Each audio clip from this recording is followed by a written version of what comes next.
Thank you for joining us today for the head coach's press conference for the 24 Valera Alamo Bowl. It's my pleasure to welcome head coach Kalani Sitake from BYU and head coach for Colorado, Coach Prime Sanders. Coach Sitake, did you want to make a statement? Are you ready to go? Yeah, sure. Just excited, day away from the game, and just enjoyed our time here in San Antonio. Just want to say thank you to the bowl officials in Valera Alamo Bowl and the people of San Antonio. City's been amazing, and I'm sure Deion would agree with me that we've had a very enjoyable stay, and it gave us some great memories this week. And with that being said, we're excited for the games tomorrow, and so looking forward to it. And just have just want to say thank you to everybody. Also want to recognize Colorado and their team, their fans, and also their coaching staff. Have a great relationship with Coach Prime. Just have a lot of respect for what he's done with his team. I mean, here we are sitting in this position that no one predicted us to be in, and so we're in this game. We're looking forward to it. Everybody's playing. It's going to be an exciting time, and just really looking forward to the matchup. We're excited about our opportunity to play with these seniors that we have, and the guys are leaving the program. This is their last game, and just want to make it memorable. And when you look at what Colorado does, and you look at the talent and how well coached they are, I think one of the things that's most impressive is that they have talent. You can see it, but they have a high football IQ, which means that they're learning quite a bit from their coaching staff, and they're learning from the experience of the game. So really excited to be here and looking forward to the game. And this means that we're one day away from it. So thank you very much. Thank you. Questions? Let's go with questions now. Raise your hand, the mic host will come to you. Front, middle, please. This question is for both coaches. I'm curious what the highlights of your experience down here in San Antonio has been so far. The parade last night was phenomenal, and seeing Miss Peggy embraced was awesome. But seeing the kids floating down the river, that was awesome, and the things that being shared as well was phenomenal. But the city has been so gracious, and I take a walk every morning with some of my staff members, and the hospitality and the love and support, I mean, even from the homeless people, has been phenomenal. That's when you know you got it going on in a good city. Like, I mean, the homeless people, like, hey, Coach Brian, way to go. Amen, God bless you. So it's been phenomenal here, and I'm enjoying myself immensely. Next question.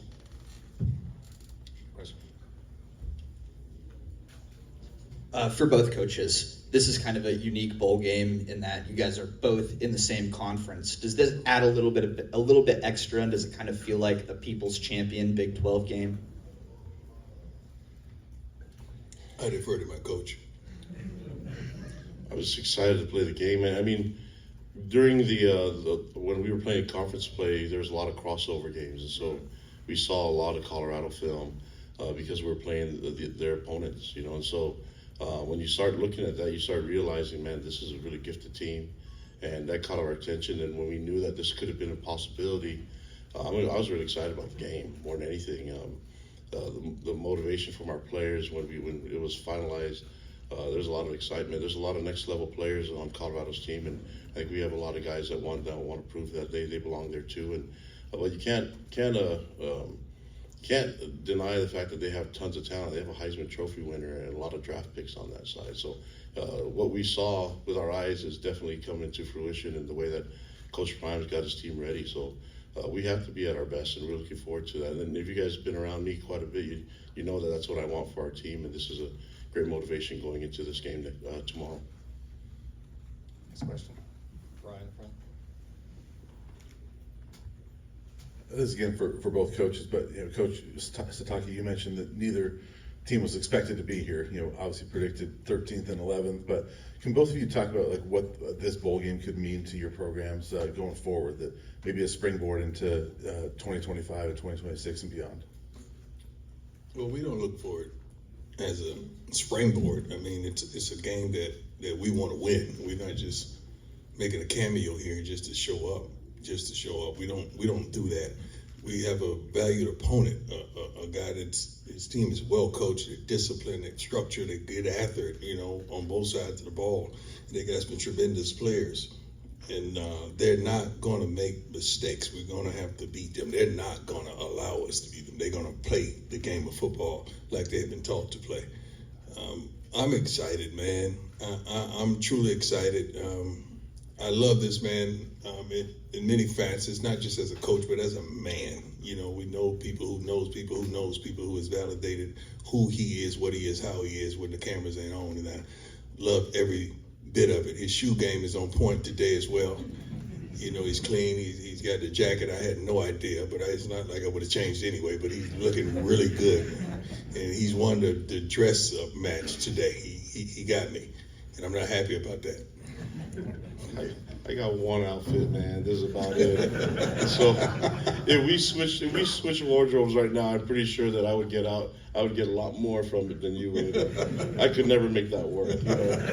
But just really appreciate Deion being there, just being open and being so kind to me. And when we first met, and you guys went around, when we first met, it was a great interaction for me. I mean, I grew up watching him and cheering for him. Ain't that old, man? I know he's just a little bit older than me, but I mean, he was making plays when he was young. That's what I'm trying to say. That makes me feel Yeah, but and I grew up a Niners fan, so I liked him better when he's a Niners uniform than when he was wearing another one. But he played Atlanta with people that I knew and with a coach that I had when I was at BYU and Brian Mitchell, things like that. So there's a lot of connections, and then when I got to meet him, so genuine and so kind to me, and just with his time and just with his knowledge, man. I think it was a lot of fun for me, just being able to meet somebody that had so much influence in the game, and then being just kind and gracious with his time, and it was such a great feeling for me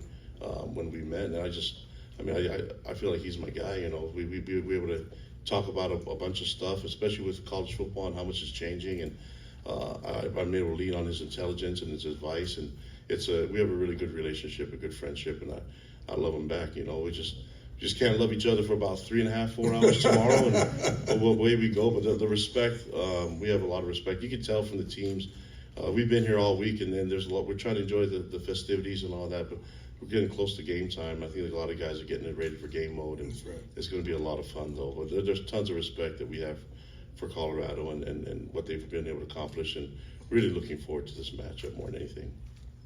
On the aisle. Coach Prime, There goes that voice. I know that voice.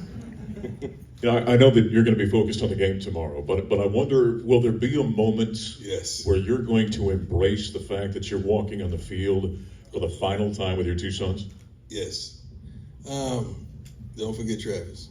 Okay. Don't forget Travis, and don't forget the multitude of seniors that we have, because I love them all to life.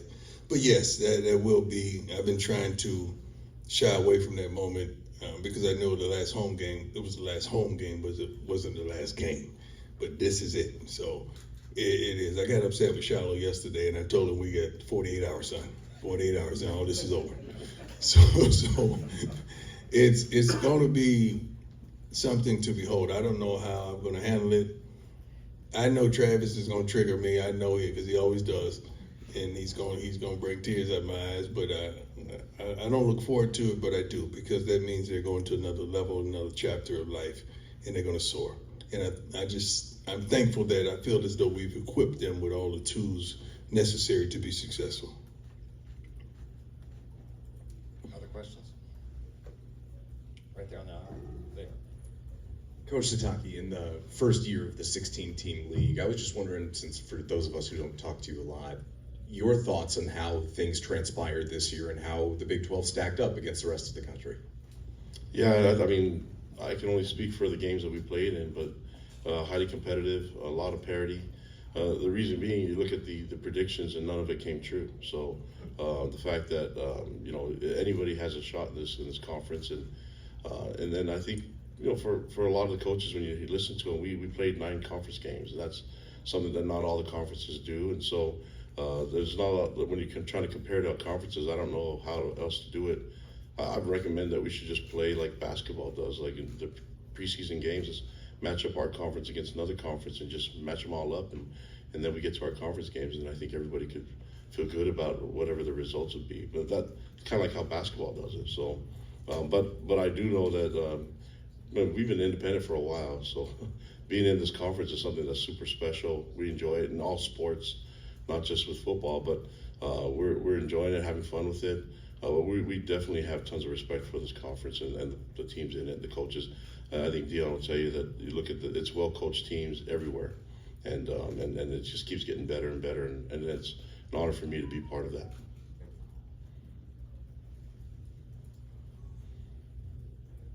For both coaches, but starting with Coach Prime, you guys have really leaned into the pageantry and tradition of playing in a bowl game at a time where maybe other places in college sports haven't leaned in as much. Why is it important to you to take this game so seriously? Maybe because neither of us was supposed to be here. You know, we're supposed to be at the crib right now, focusing on recruiting and focusing on improving our rosters.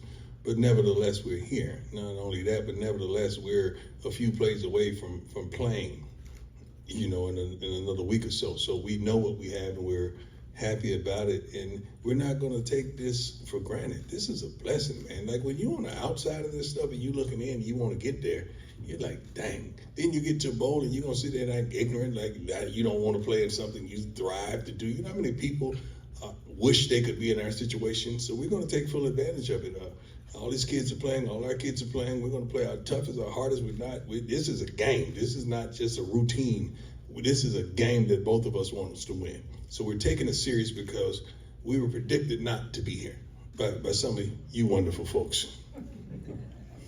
Just to add on that, the pageantry of it all is a lot of fun, and you know,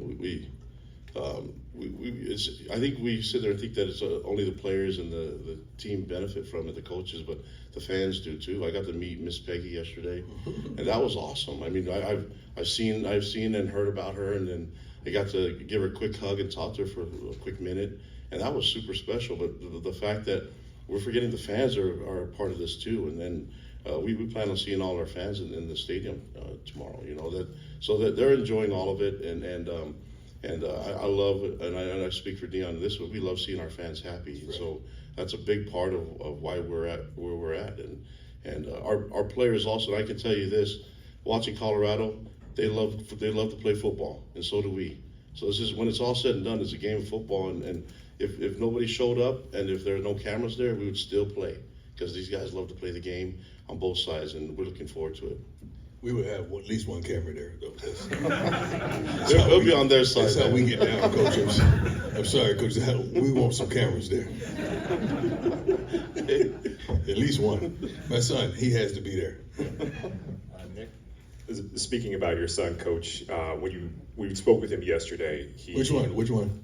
We're speaking with Shador yesterday, and Al actually asked both coaches about this.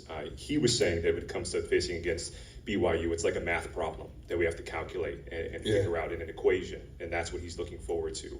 And then when it comes with BYU's players, they were talking about how talented the roster is, and a Heisman Trophy winner, as you mentioned. From your perspectives, and whoever would like to go first, what are you most looking forward to when it comes to facing each other? Just the competitiveness, the competition, because they're not going nowhere. We're going to have to deal with these guys next year and the year after that and the year after that. They're not going anywhere, and this man is not going anywhere. And they have his attitude, they have his intellect, his intelligence, his desire, his want. His team embodies who he is as a man, and that is a daunting task. So our kids are going to have to play smart. They're going to have to be disciplined. So I'm glad Shador did divulge that information to you because it's on him. He's like, Dad, can we stop going to all this stuff so I can focus and lock in? You know, I got to perform. And so that's where he is mentally right now, but it's a task. Well, you could see that. I think sometimes when people talk about great talent, they forget the fact that they have intelligence too.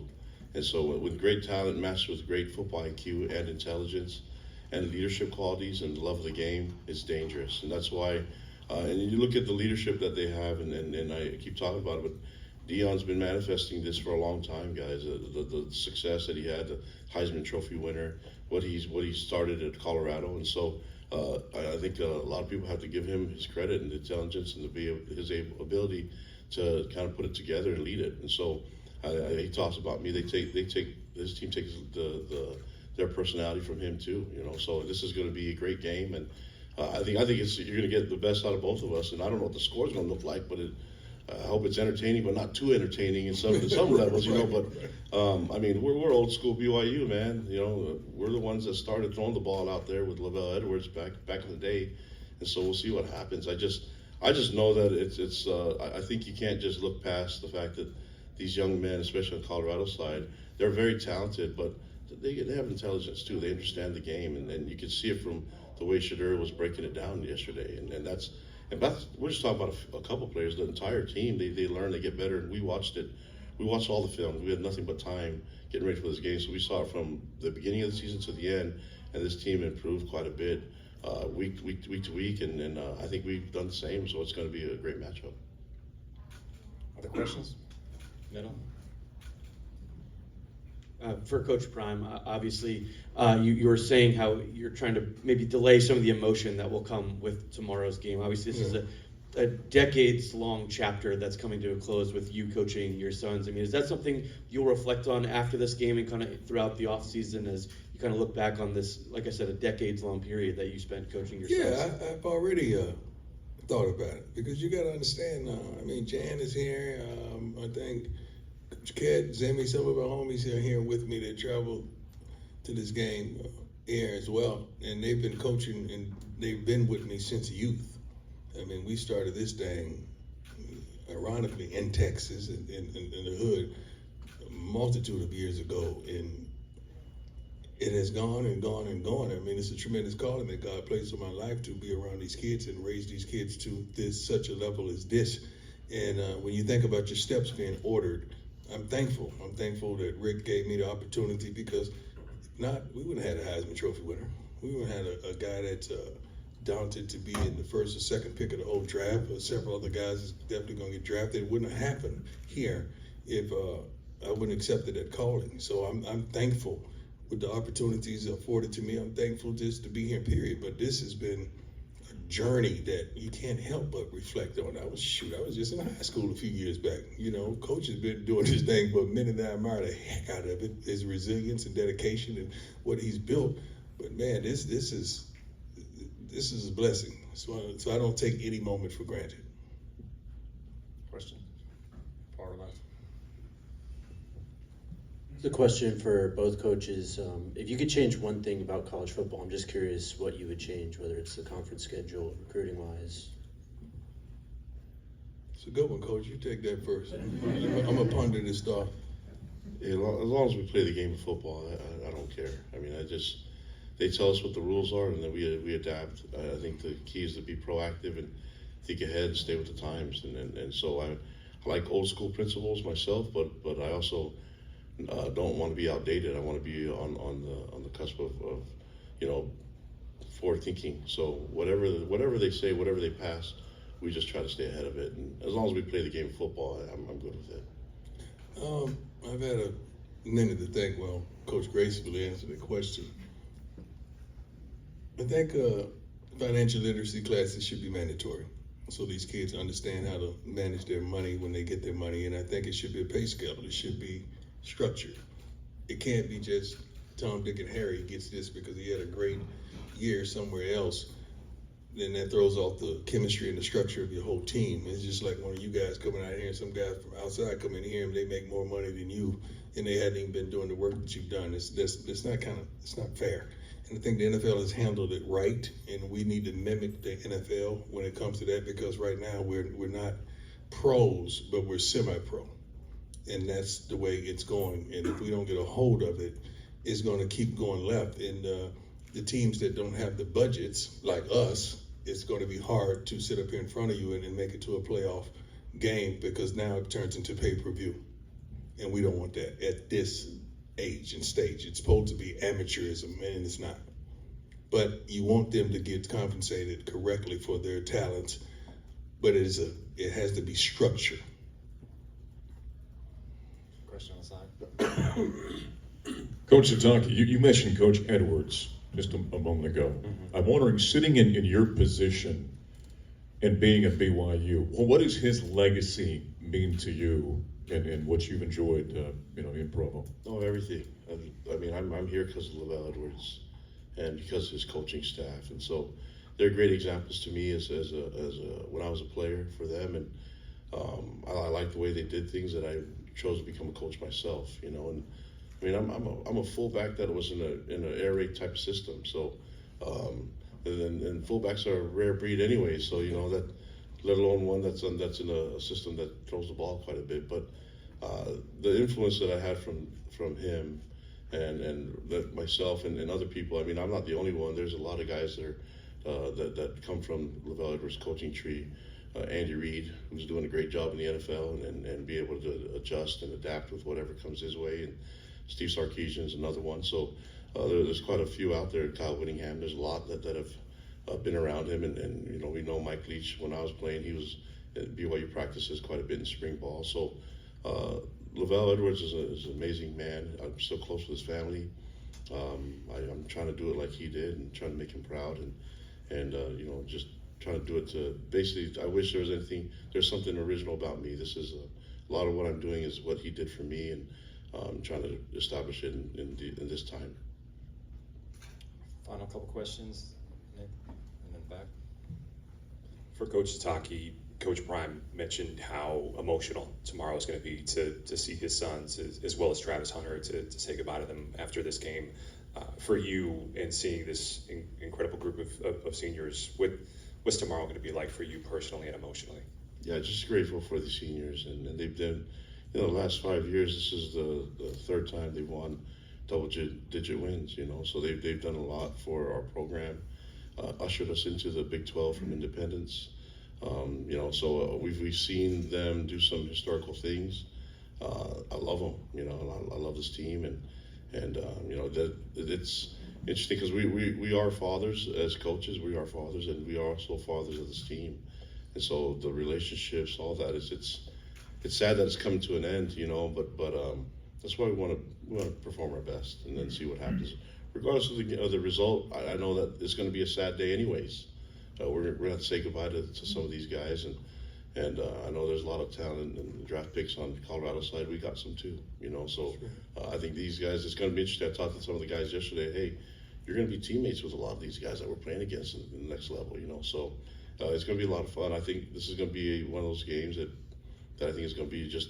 I mean, there's already a lot of tension involved with it for obvious reasons, and the talent that we see, and I mean, just personalities, but it's really, really good for college football. And what Deion has been able to do is very impressive.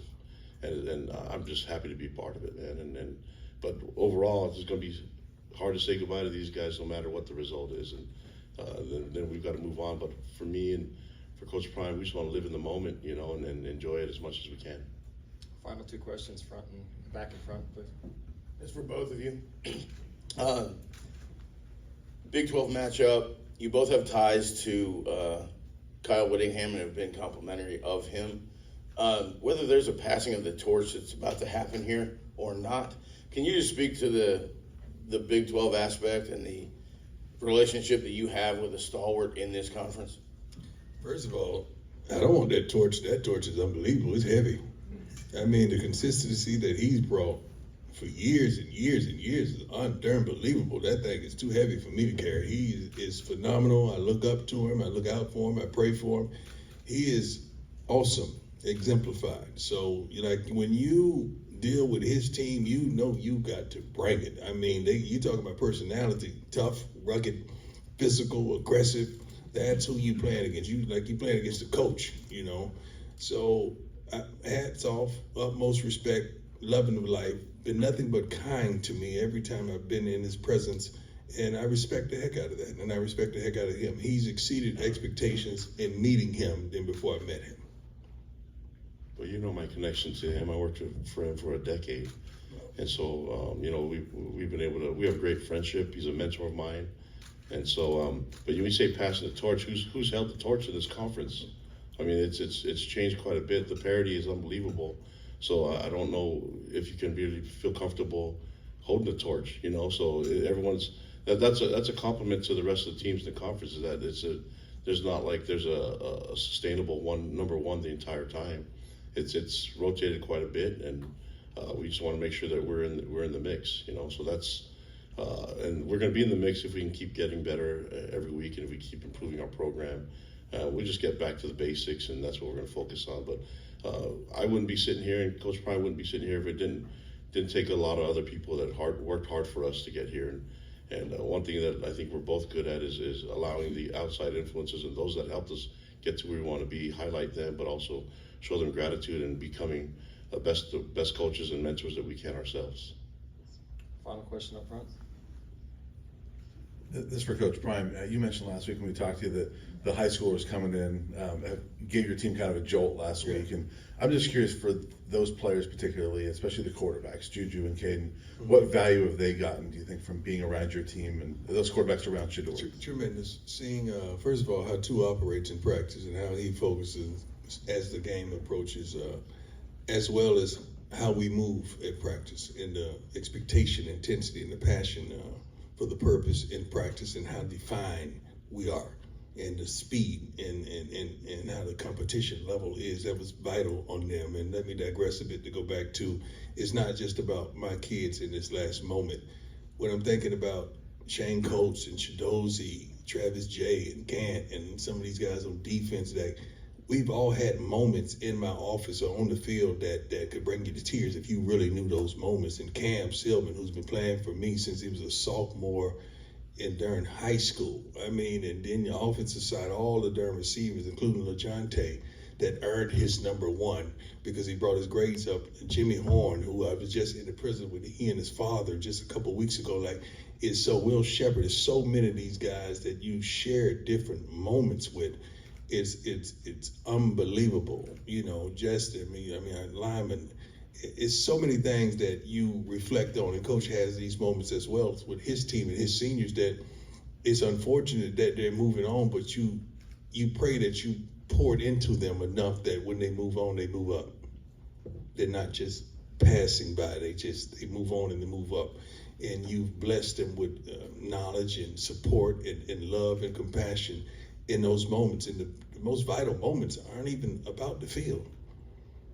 It's about what transpires in life, that you are able to be there for them. So those are the things that I passionately adore with many of our seniors that I can't wait to see them soar.